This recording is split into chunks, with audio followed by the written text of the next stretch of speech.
Bonjour, ravi de vous retrouver pour ce nouvel épisode de 3 minutes à méditer. Nous allons parler aujourd'hui de l'auto-bienveillance. De toutes les maladies, la plus sauvage, c'est de mépriser notre être. Montaigne. L'auto-bienveillance, c'est simplement faire preuve de respect pour soi, de douceur avec soi, notamment lorsqu'on souffre. Quand un enfant tombe, se blesse et pleure, par quoi commençons-nous ? Par le réprimander et lui faire la leçon, ou par le consoler, le rassurer et le soigner. L'auto-bienveillance, c'est cela.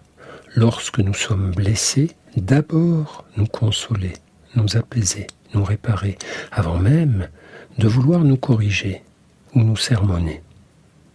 Et ne jamais nous faire de mal, jamais. La vie s'en occupe. Essayons.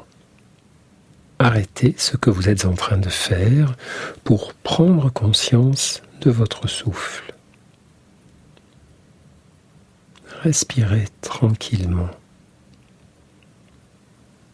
Songez à une souffrance, une peine récente, un événement qui représente à vos yeux un échec, un rejet, quelle qu'en soit l'importance du moment qu'il vous fait souffrir. Notre chemin va passer par 3 étapes. La première est celle de la pleine conscience. Lorsque vous êtes blessé, arrêtez-vous. Prenez le temps de ressentir et d'accueillir ce qui survient en vous. Prenez la mesure de ce qui s'est passé et de ce que vous ressentez maintenant dans votre chair.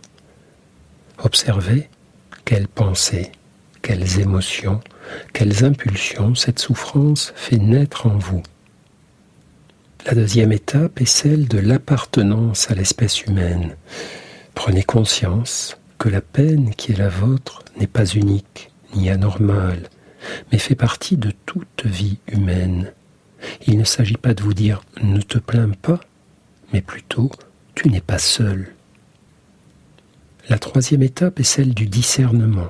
À ce moment de détresse, vers quoi vous poussent vos impulsions ? Vers l'autocritique, vers le ressentiment envers le monde ou envers vous-même ? Vers l'envie de vous faire du mal ou d'en faire à autrui ? Réfléchissez encore. De quoi avez-vous vraiment et d'abord besoin à cet instant ? N'est-ce pas plutôt de douceur et de consolation ? Voilà. Vous en êtes arrivé à l'évidence de l'auto-bienveillance. Lorsque la vie nous fait souffrir, consolons-nous, réparons-nous. Nous verrons mieux ensuite ce qu'il y a lieu de faire et de décider. Inutile de s'infliger une double peine. La vie se charge de nous envoyer la première flèche. N'y ajoutons pas une seconde blessure en nous malmenant. Prenons plutôt soin de nous pour ne pas rester bloqués dans la souffrance, la plainte, le ressentiment. Car à cet instant, c'est de consolation que nous avons besoin.